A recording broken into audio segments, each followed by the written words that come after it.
Bien, buenas tardes. Esto es una presentación y planteamiento de la práctica número 7 de Derecho Administrativo 1 del grupo de primero de Derecho de la Universidad de Extremadura.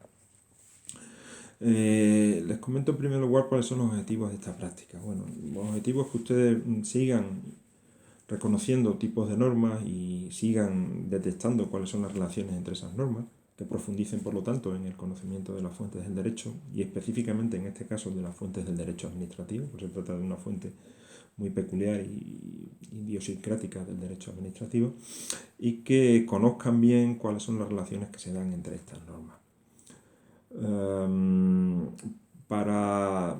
Como base teórica de la cual partir para esta práctica, tienen ustedes en primer lugar, como ya hemos visto en otras ocasiones, el tema 2 de Introducción al Derecho, el tema de la fuente del derecho.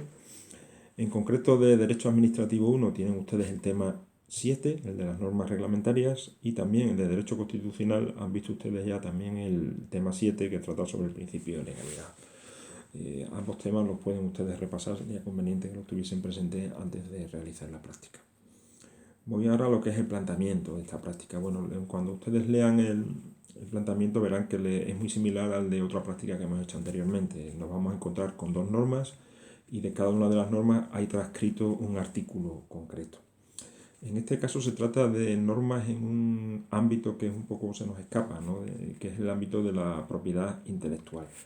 Y esas normas sobre propiedad intelectual, esas dos normas, lo que hacen aquí es establecer un mecanismo a través de un órgano administrativo colegiado, por lo tanto a través de la actuación de la administración, para que la propia administración pueda actuar de una manera contundente y eficaz frente a una lacra que tenemos ahora mismo en la sociedad actual, que es lo que llamamos piratería informática, es decir, aquellas páginas de internet que se dedican a volcar contenidos que vulneran los derechos de autor.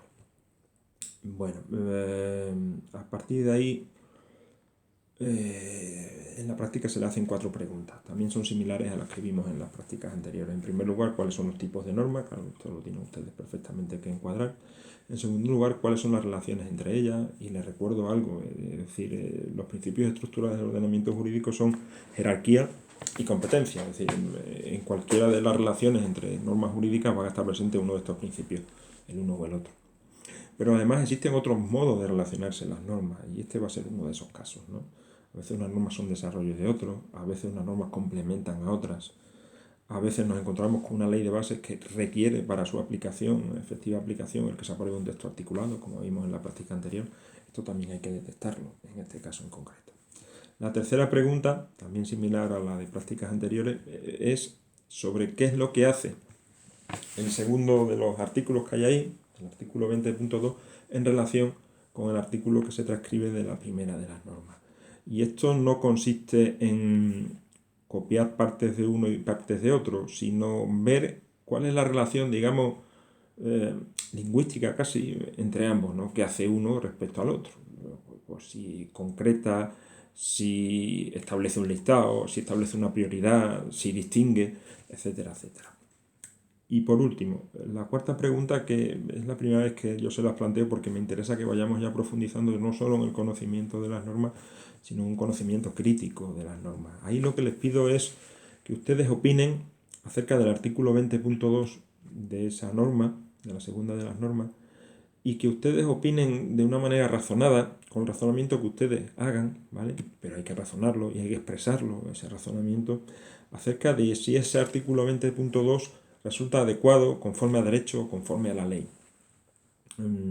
Aquí tienen ustedes que echar mano ya de sus conocimientos teóricos, pero también de su sentido común y de su comprensión de lo que están viendo ahí en la norma, ¿vale? ¿Es adecuado, es correcto o por el contrario resulta incorrecto? Porque ven ustedes que pueda resultar incorrecto.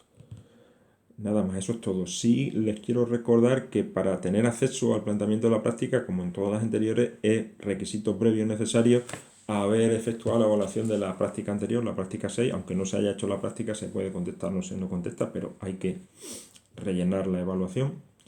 Y esta práctica, como es una práctica que requiere una lectura un poco detenida y y son preceptos un tanto más largos que los que hemos visto en ocasiones anteriores, lo que voy a hacer es que se la voy a mostrar en la asignatura virtual ya a partir de la tarde del día 20, para que cuando empecemos a hacer la práctica el día 21 ustedes hayan podido leerlo y tener de alguna manera una idea mucho más concreta de lo que es la práctica. Nada más, eso es todo y nos vemos mañana.